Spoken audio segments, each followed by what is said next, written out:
5, 4, 3, 2, 1. Oof. Okay. Hi guys, I'm Masha. Welcome to my YouTube channel. In this episode, we will talk about game audio breakdown. Also, in this video, we're going to talk about Windblown. That's absolutely incredible, beautiful game, which I like a lot. And here with me, Gabriel Dalmasso, the sound designer of Windblown. So, hi Gabriel, lovely to Hi, see Masha. you. Lovely to see you. That's so cool that you came here. Thank you so much. Thank you very much for having me, Masha. And yes, it's really, I think it's an honor to be here, sharing this with my work with other audio folks. And I want to congratulate you on the show because it's such a great opportunity, I think, for us all to be truly listened to, like not only our work heard, but listened to. So it's very nice. Thank you. You know, I just wanted to share about my first experience about this game, and I felt that this game absolutely incredible cinematic quality sound. It has such a strong personality, expressive sound effects, and pleasant mix. And I just wanted to say big thank you for that incredible job. Thank you. Okay, let's start from a few questions before we will go deeper in the game. Okay. And my first question about how did you started on that game? Did you join earlier or you came later when things were in a progress? I've been working with Motion Twin as a freelancer sound designer for almost a year and a half now. It all started with the announcement trailer of the game. Well, it was like the audio test, for me to join the team. So it went well, of course. And then they presented me the game. That it was already in early mid development. And there was already a sound designer, Steve M. Green,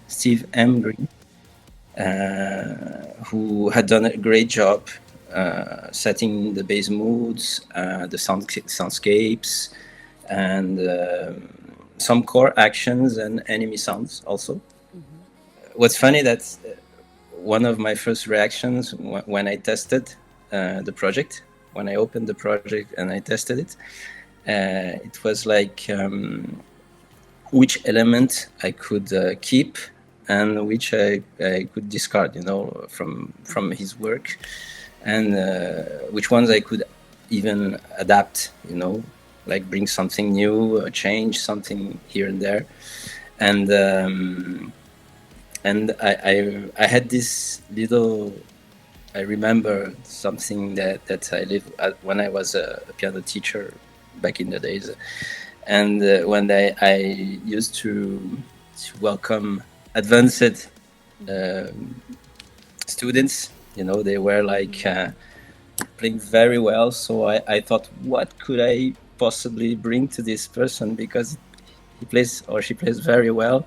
And that's a little bit what I felt, at the beginning. There was very good stuff, Yeah. So I was thinking, how could I enhance this experience, make it better, make it sound better. And so that's, well, I had to really listen to the game as it was at that time, and give it my personal contribution. Yes.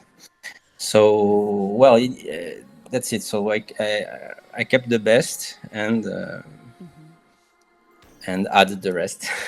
So, and I would say that today, like, it's probably like 70% of of the what you hear today, it's done by me, and then something, and the rest has been done by the previous sound designer. And well, we can't really measure, but there are a lot of assets and a lot of Yeah. so that's it. Wow. So that's unusual thing, yes. When you starting project and then you see that someone done some job for that game, and yeah, it's unusual thing. But my next question about inspiration and references. Did you have something like that? But you're saying that the previous colleague done something, and what about the inspiration for that game? Maybe you could call about some movies.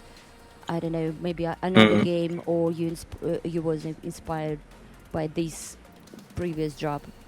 My first reference, I would say, it was the announcement trailer itself, because it had already an artistic direction that was very clear, and it was this unique mix of cartoonish, anime style with something more darker, like very I would say ominous and gory, atmosphere. And I remember the team, they didn't want me to add any voices to the characters, and the enemies have voices today, and some of them, not every enemy, but there was this, like they wanted me to bring something organic, very very very organic, and as well as keeping this anime style, with real world effects, like scenes and everything like that. And as for a specific inspiration, I remember that at that time I just had played Metroid Dread on Nintendo Switch, and it was like, whoa! It was the thing that I thought that it was very satisfying. It was the sound of the dash, Yeah.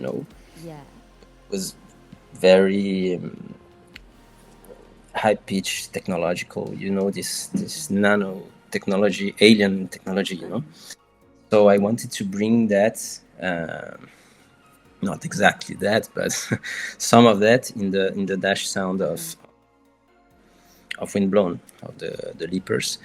And how do we say? Well, so there was this nanotechnological layer that was inspired by Metroid, but also, as I said, there was the other layer that was inspired by the trailer. I don't know if you've seen it, but at the end of the trailer, there is the logo that appears, and just before that, it's like there's the turbine, how do you say, the pulsar that is in the back of the leaper that loads, and there is this turbine sound, that's rotation sound before it goes away. And so I wanted to keep this mechanical, sound, even if it's very subtle, but I wanted to keep the second layer with the nanotechnological Metroid like layer. So those were my first references, I would say. Wow. The trailer and Metroid at that time. That's huge, really. Thank you. That's interesting. And next question, it's about early access, because Windblown now in early access, and my question about how it affect on your planning in audio work. I mean, what was the biggest impact on your decision making, like which sound system to build now and which one to leave for later? It's really really unique thing, an opportunity to talk about early access. So that's why I'm asking. It's true that it's a unique moment. Yeah. um, I would say that the priority, I think, at any stage of development, especially in early access, is always to focus on what is needed for the next build, for the next update. So I focus my work in whatever the current build demands. And that's why we need to be. Everyone has to be on the same page. We have to communicate very well about what's important, what we're doing at that moment. So the priorities and the deadlines. That's the point. And so I rely on that. I stay. That's my, I would say, my guiding path. When I'm working, that's how I can focus and organize. The work I have to do. And that doesn't keep me from having my personal to-do list. Like some things that I think that we should add, or while I'm playing, I see that whoa, it would be interesting to add this kind of behavior in the sound at any moment. But that's not the priority. So I have to, when there is some spare time, or when I can, how do you say, work on that part, I go on that. So, but it's always like a prototype, always. Sometimes a prototype is a test, and if so I how do you say, I present it to the team, and if they like it, if it's okay, we go for it, and if not, well, I keep it for later, or I just keep it for me. Okay, nice. So let's check some environments. Oh yes. I believe that it's better to start talk about sound in Windblown, about wind itself, because that's the huge part of narrative things, and it's really impressive also. So it feels like everything seems to be swept through the wind, and you can feel it almost physically. For example,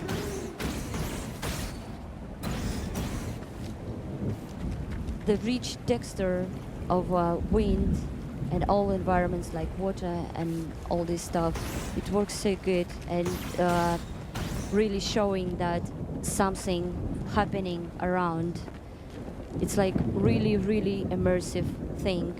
And my question to you, Gab, it's about what happened with you when you saw the level design in the first time. Did you did any images or ideas come to your mind, and how did that shape your approach to sound? Okay, so when I stepped in, there were already some wind loops and environment beds done by Steve.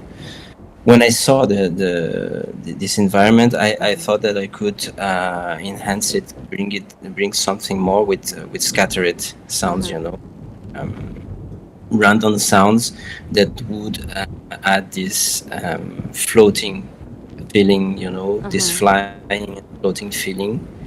And so that's it. Yes, while we were traveling through the islands, feel everything floating, and also mixed to the wind bed.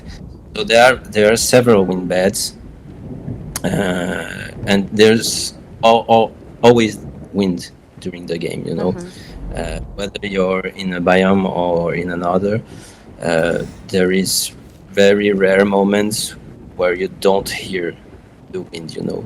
So I have to choose when we worked on new biomes. I had to choose new kinds of winds, but also understanding that we were in the same world, I would say, in a global thinking.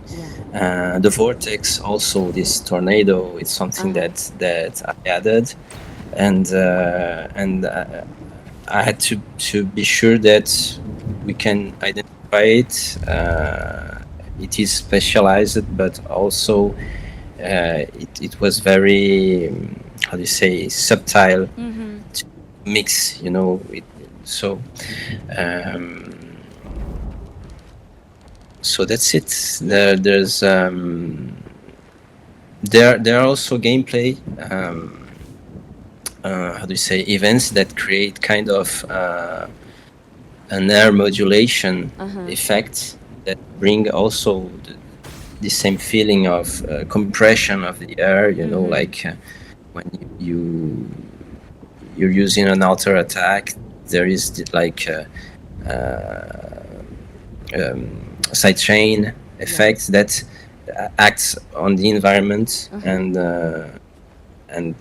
you're always feeling the air and the wind being compensated or being crossed, and it's there. It's all the time there, whether it is in the gameplay, whether it is in the pure environment.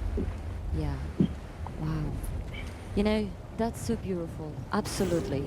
This is the first thing which I'm thinking about Windblown. It's absolutely beautiful, gorgeous world. Thank you. Not just something one, like combat sounds or just some character stuff like that, you know. Also, that's absolutely gorgeous detail. Also, that's so sweet, truly, truly sweet. And when I played with my friends in that game, we also use that smiles. That's such. Yeah, you don't need to speak. You just use those symbols. That's also absolutely incredible detail. Yeah, and if we're talking about wind, could you share more about how it's working in a game? Like, do you have maybe some sound system for wind, maybe something specific, or how did you develop that feeling about air and about floating? Which tools do you use, maybe? So, well, to be honest, that there is no, I would say, no dynamic system actively drives or control the wind sound effects. But that's a great idea. Maybe yes, something to drive the speed and something like that. But there is so much thing going on in the game that it would be in my to-do list, you know, like for my maybe for some update in the future. But no, that there is nothing that drives the wind. But yes, as I said, there is this part where there are scattered sounds that give more this impression of the wind, and there is several kind of winds, you know, and there is 2D wind, 3D wind, and there are also those, for example, the teleports.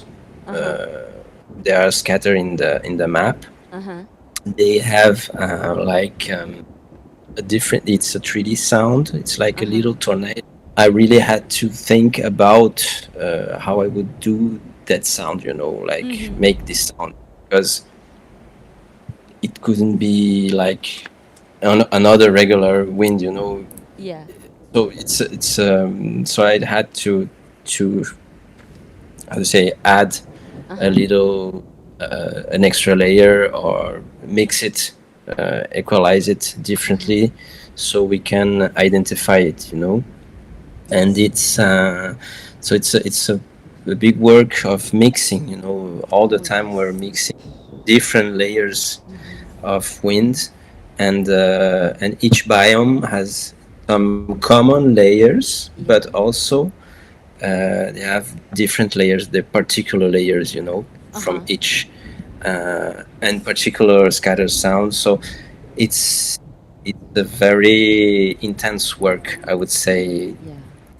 mixing these different environments and keeping the wind all the time, you know. So Yeah. because it is the theme, it is the priority, I would say, Yeah. of the of the Yeah, yeah, yeah. environment Wow, in the that's game. very cool stuff, really. I'm not saying that the sound system is something super necessary, but in that stage, you've done really good stuff with wind. Thank you for that one. So let's go deeper in the battles. Yes, that's also very impressive things.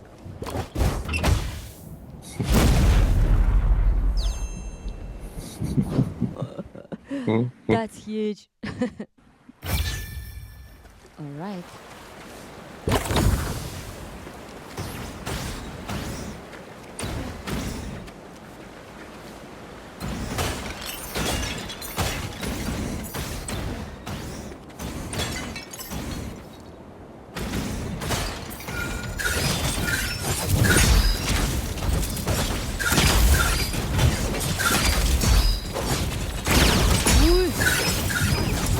Oh, guys. Boom, boom, boom.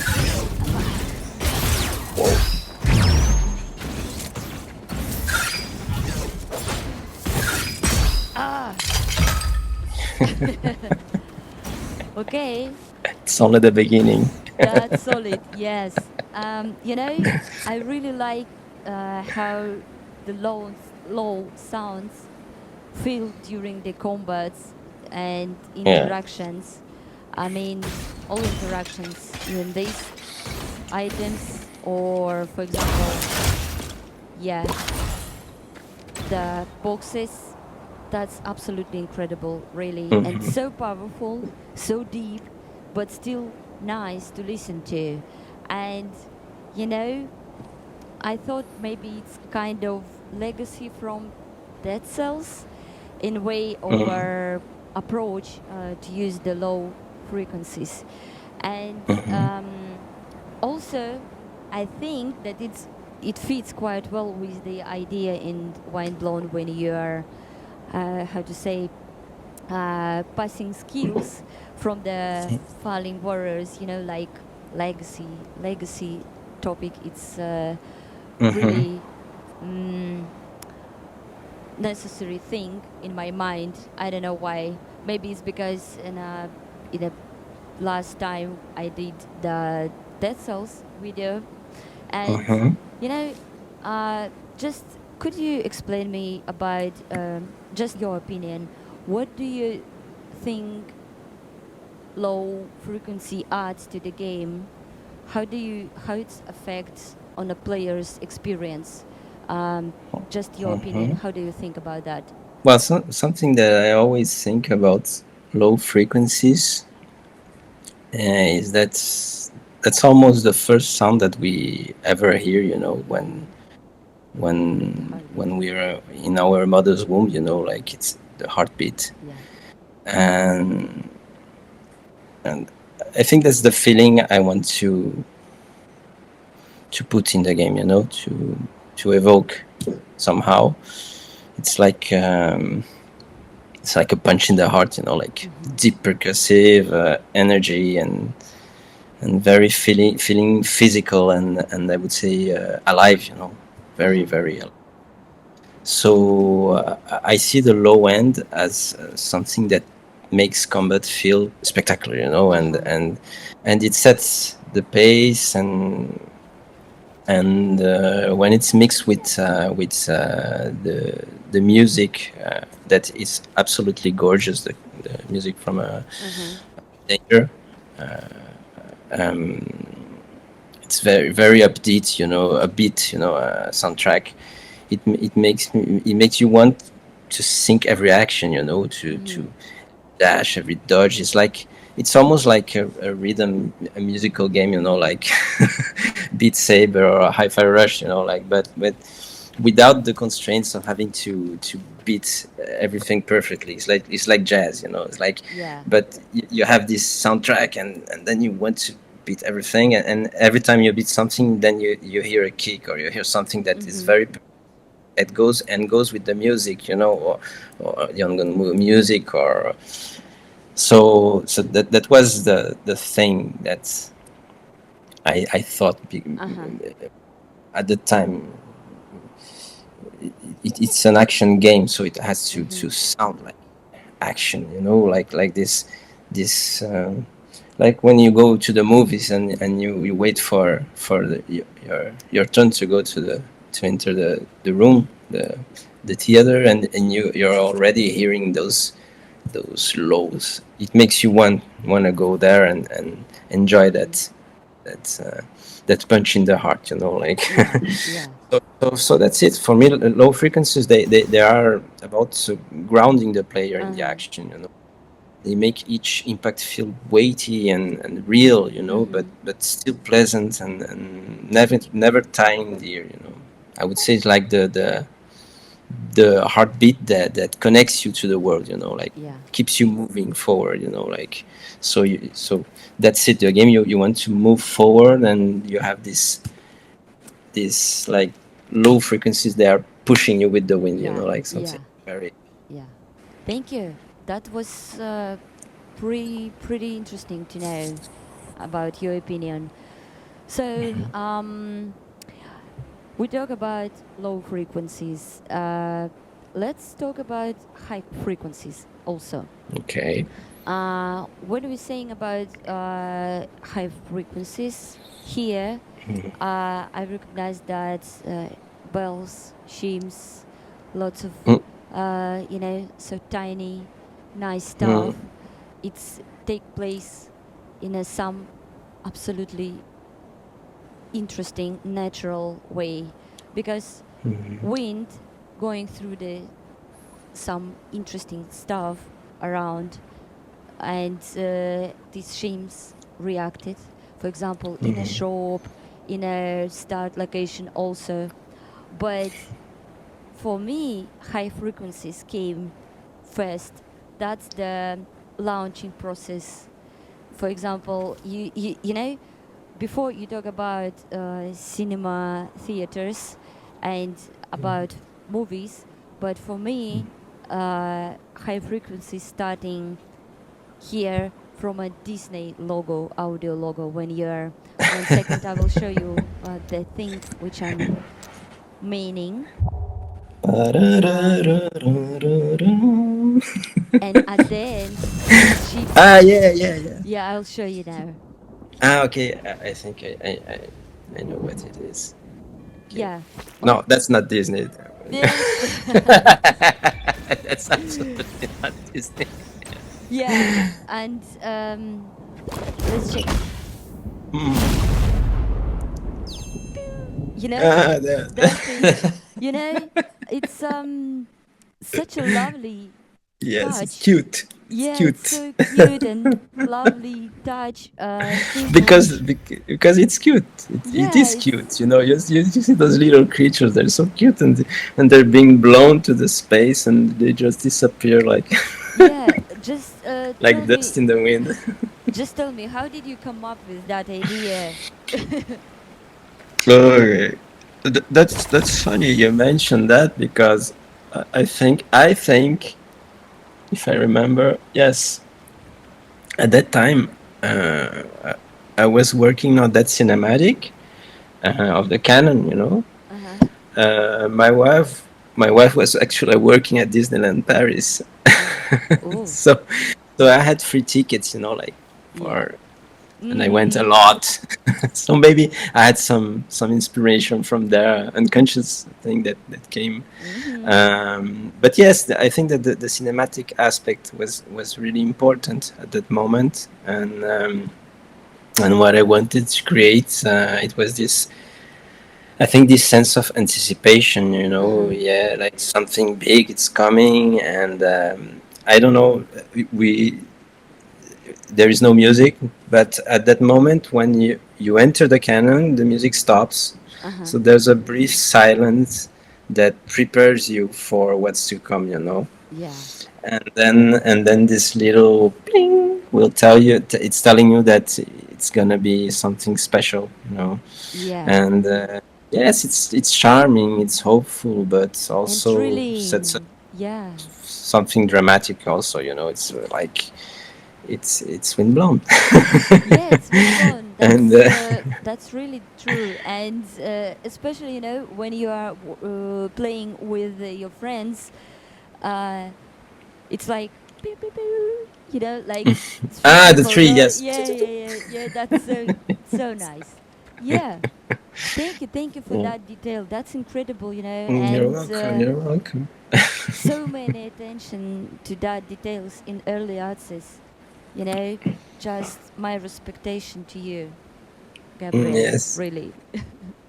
I love details when I see, but that's because the team does everything with so much care and so much care to details, and you see that they're very passionate though. So Yeah. I try to follow that, when I see those great cinematics, I think, wow, Yeah. this could be nice to put a little bell, Yeah. little chime there. Yeah. So, let's talk about some weapons. Yes, because here you've done something really interesting for each weapon. I mean, each weapon has a unique sound, and just wanted to show us here. So here I have knife and this stuff, arrows, like arrows.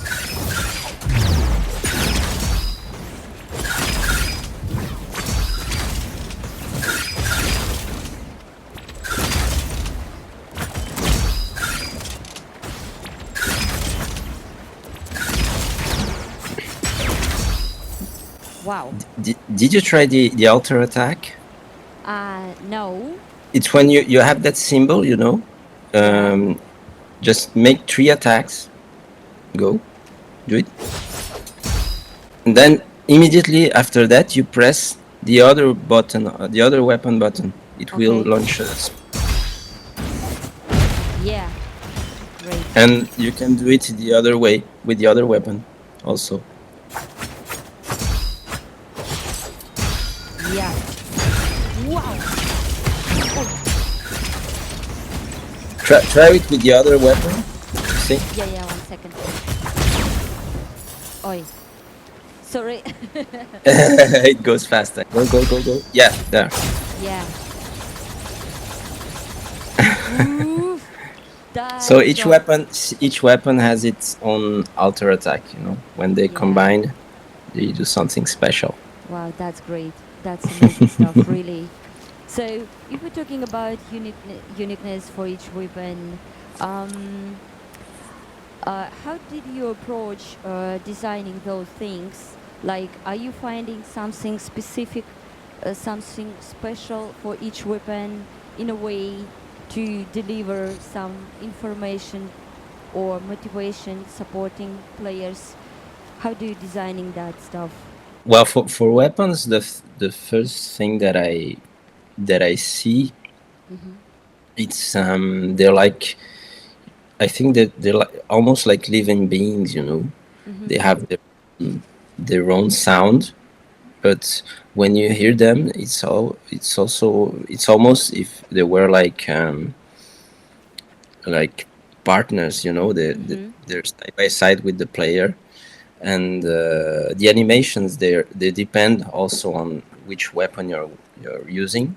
So like like a symbiotic. I would say a symbiotic wingman. Mm-hmm. Mm-hmm. And, a little creature that goes with you to battle. So I try to make them speak. As much as I can. Uh-huh. So I each one of them has to have its own personality. Yes. Its own sound. So and that's something that I think it's important in co-op mode, Yeah. because you can identify the weapons that your colleague, your friend, it's using, and you immediately understand what's happening. Yeah.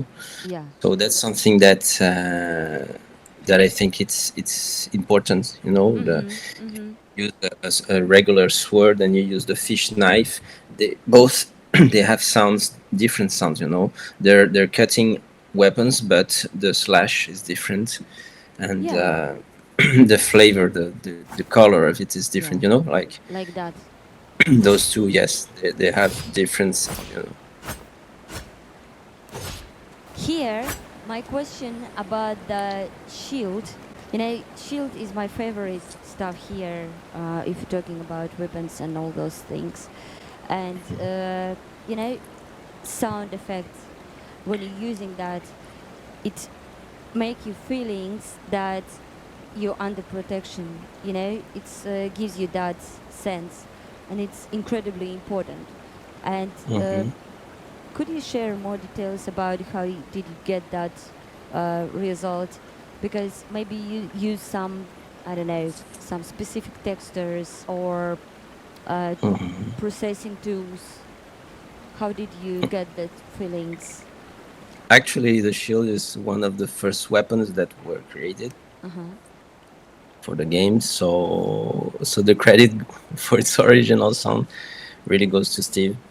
Um, but there, well, I have the sound files, and Uh-huh. we didn't share about this, but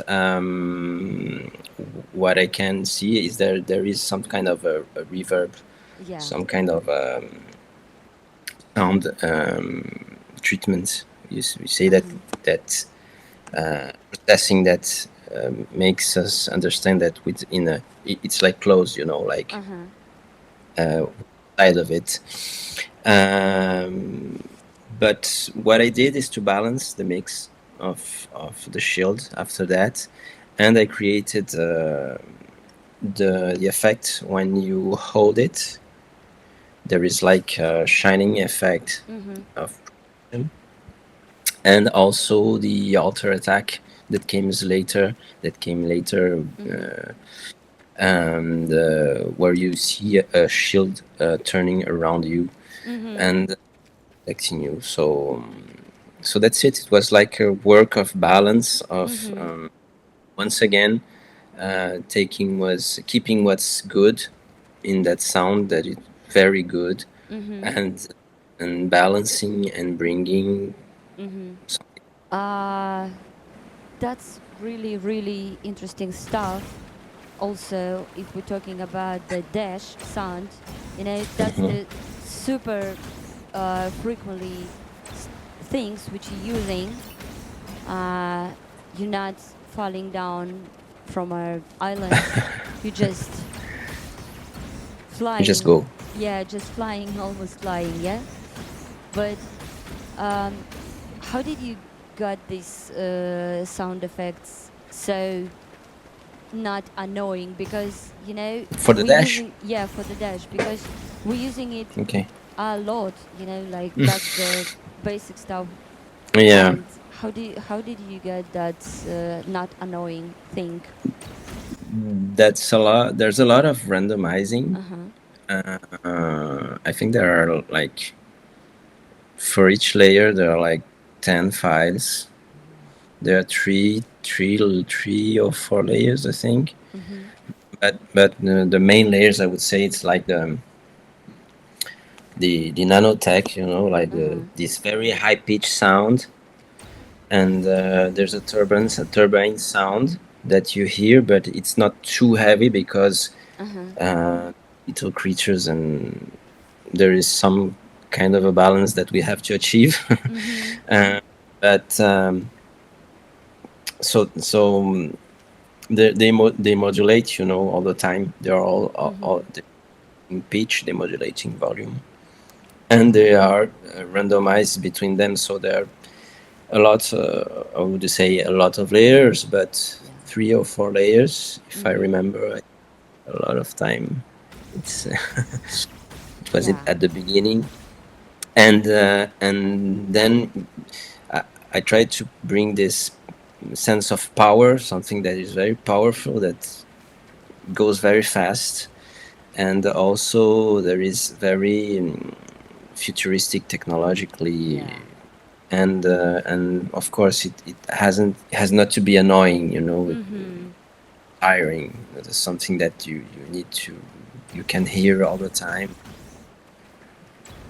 and it's tested. Oh For yes.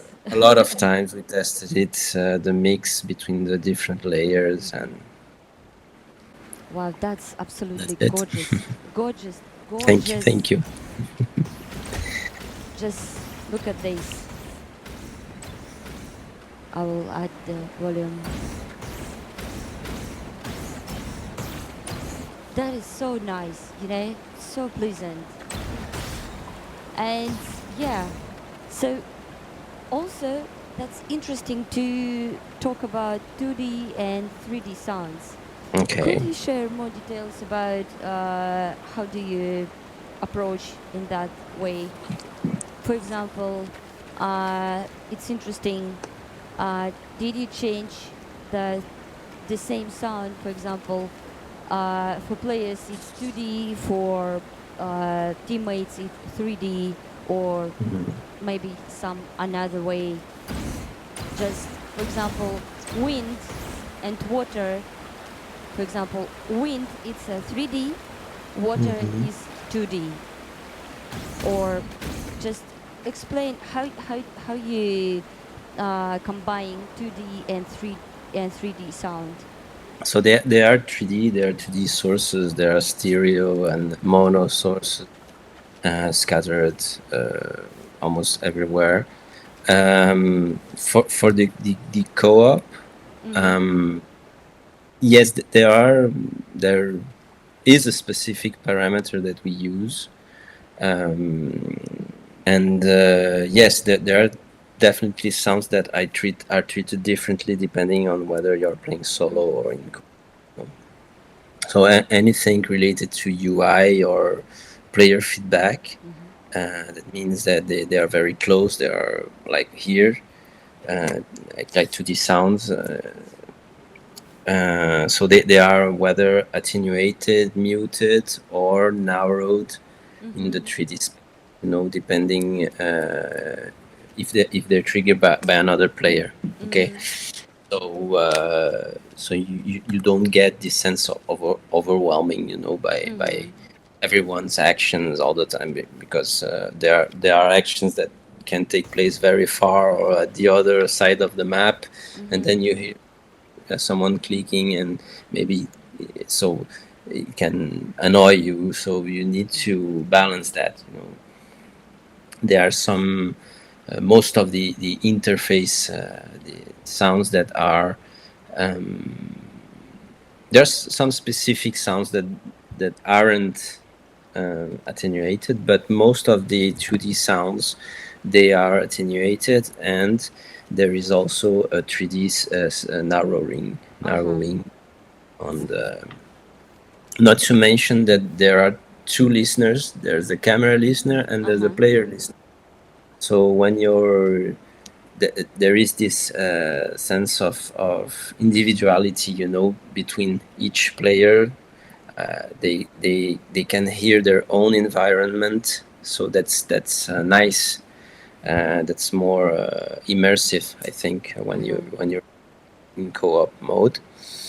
In most of the cases, the 2D sounds, they're simply switched on and off between the modes Mm-hmm. if you're solo if you're on co-op. For example, footsteps, dashes, or light movements, sounds. They're more like into 3D space in co-op, so you can still hear those sounds, but they are lower than the 2D sounds that some are really cut, like because you don't want to hear your colleague selecting in the menu a weapon, special skill or something like that.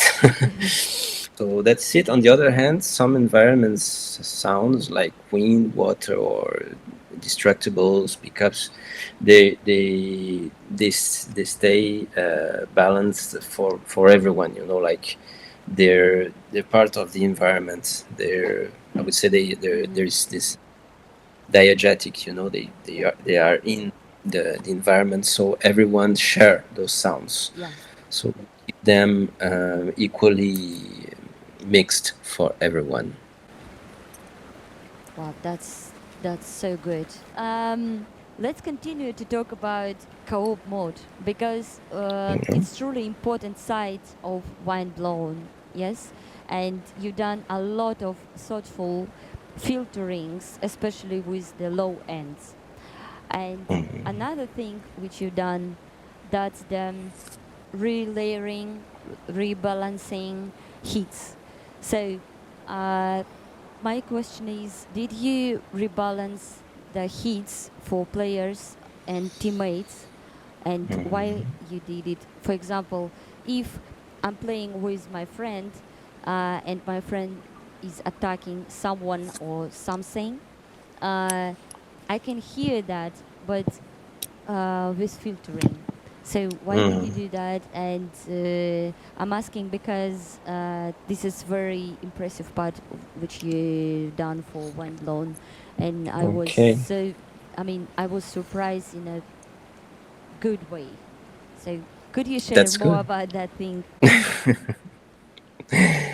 Okay.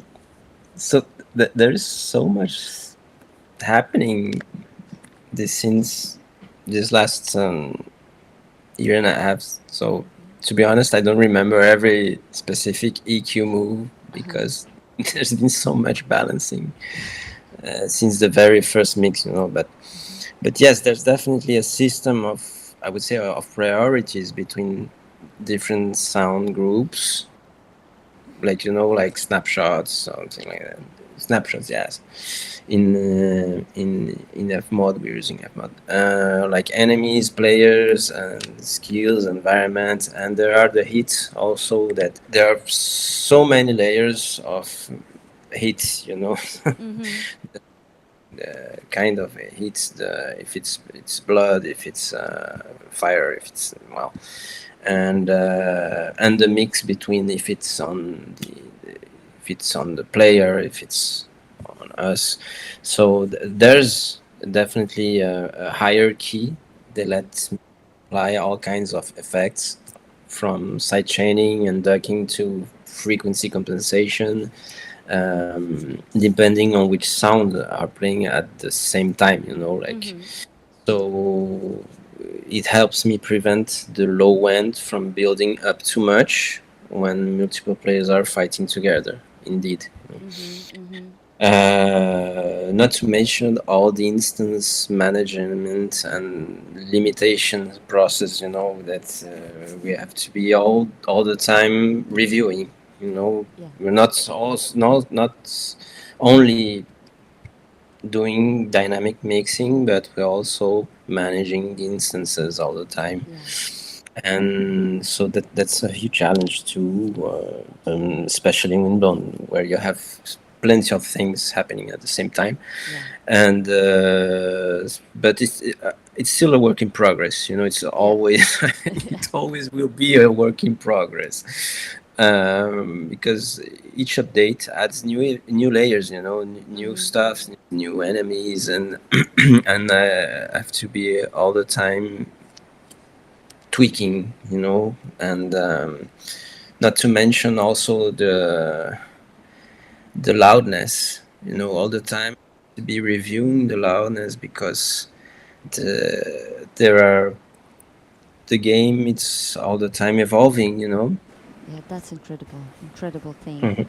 Thank you so much. And You're welcome. to continue that thing about noises, compensations, about many actions which is happening in a one moment. So could you share about details with unnecessary noises, like you removed, for example, the teammates' footsteps, which is helping to focus on your character which you're playing.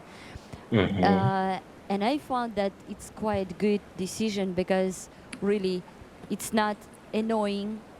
Nothing Hmm. is not sounding stupid. Parasites, Yeah, yes. yeah, it's Mm. quite good.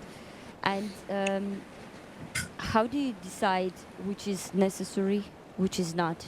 By testing. By testing. I test, but yes, but also it's so obvious. But no, yes, but that's that. As you said, as I said, that there Uh-huh. are so many events and actions, and that's a really interest question because we have to choose, you know, which ones Uh-huh. to innovate. But yes, as you said, footsteps is something that isn't really necessary. Even the environment, you know, there. Uh, I don't put sound everywhere, you know, because we're focused on the action, Mm-hmm. and so we hear, and there is also, as I previously said, also the the instance managing. We need to have something that is balanced, that Uh-huh. is not um, loading too much the memory. Uh-huh. Uh-huh. So can't have a lot of instance all the time. But yes, the footsteps and some other movements, sounds are either reduced, switched off, or pushed further back in 3D when in co-op. That's definitely something that I do. It's mainly to avoid the clutter Uh-huh. and to help each player to stay focused in their own actions. You know, without losing the sense of what's around. You know. Mm-hmm. So, Mm-hmm. Wow. Because at the end, all this work with groups, with prioritizing, all this stuff is helping to players to feel the right, uh, emotional statement during mm-hmm, the gameplay. I mean, so mm-hmm. that's a very important thing, and you've done quite good job here also. And my Thank last you. question in Mm-hmm, about the co-op mode, it's about mm-hmm, how you connect um, the feeling between teammates. For example, I found a few interesting details in that mm-hmm, part, like if you pick up some ability, mm-hmm, the sound effects is equally full and satisfying for me and for my mm-hmm, teammates. So, mm-hmm. was that something you did on purpose to make co-op feels more connected? Yes, Mm-hmm. and I mean, what was it hard to make sure those sound effects is not too loud or annoying?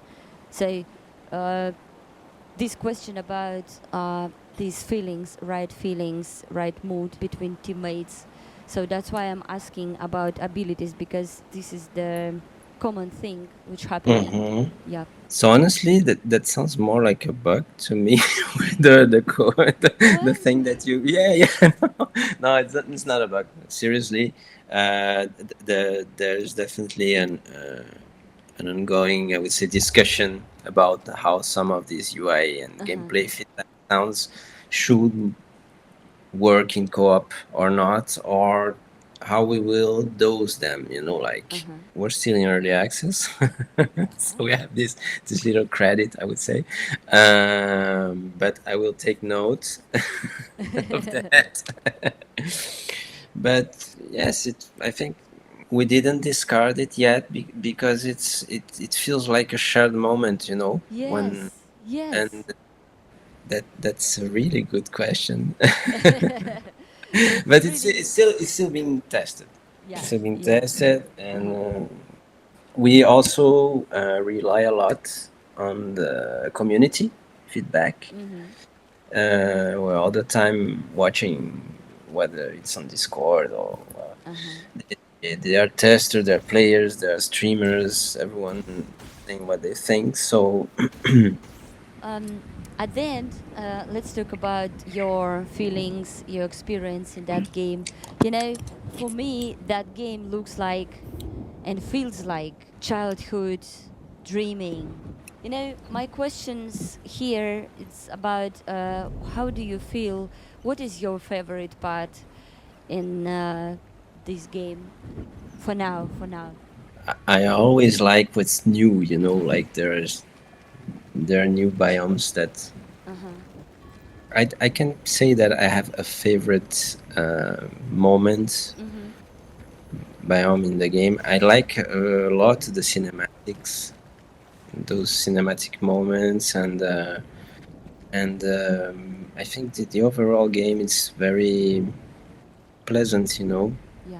Very, like you said, the childhood thing. That they're little creatures. They're like kids, teenage, Yeah. playing with their toys, and it's about resilience. It's about fighting. It's about you're in a dream. You're always trying harder. So Mhm. uh, it's about growing up. And it's a dream world. It's a dream world that is chaotic also.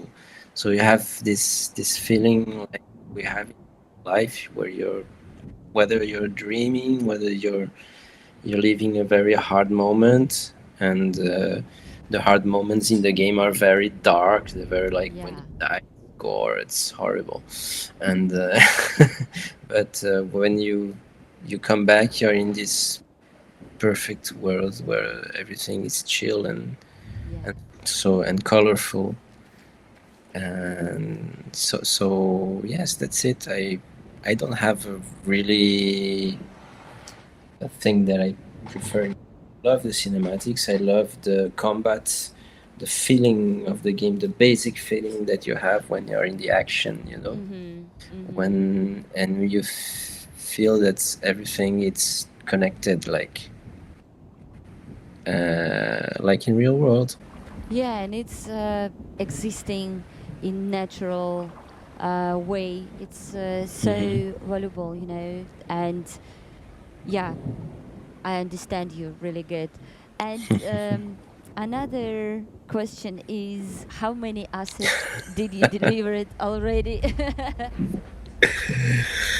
A lot. A lot. Like, oh, I don't count them, but the last time I checked the folder, the file, well, Uh-huh. it was 5,000, something like that. Yeah, yeah. For I don't early use access. everything. I don't use everything. But yes, but I use yes. What I don't use, I discarded. Yes, it's like 5,000. Oh my So gosh. there's a lot of randomized sounds and like Oh, that, and and mute yes. layering. So that's why, yes, I have to be all the time limiting instances. Mm-hmm. Mhm. Really, something crazy. 5,000. Oh my gosh, in early access. Wow. So I think that players which play in this game will support me if I'm saying that we all just so excited about the final version of this game. And you know, I just wanted to wish you good luck, many strengths, many energy to go in this way. And yes, I'm so appreciate that you came, and thank you for sharing with us for all this information, details, stories. That was absolutely incredible conversation. Thank you so much, Gabriel. Well, thank you, Masha, for giving us sound designers this chance to share a bit of our work. first, and I'd like to thank also the Motion Twin team for trusting me for this mission to shape this wild, crazy, beautiful world.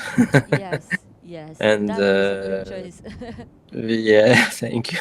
And I'm really looking forward to pushing things even further Yeah, with the next updates, and hoping that players will like what's to come.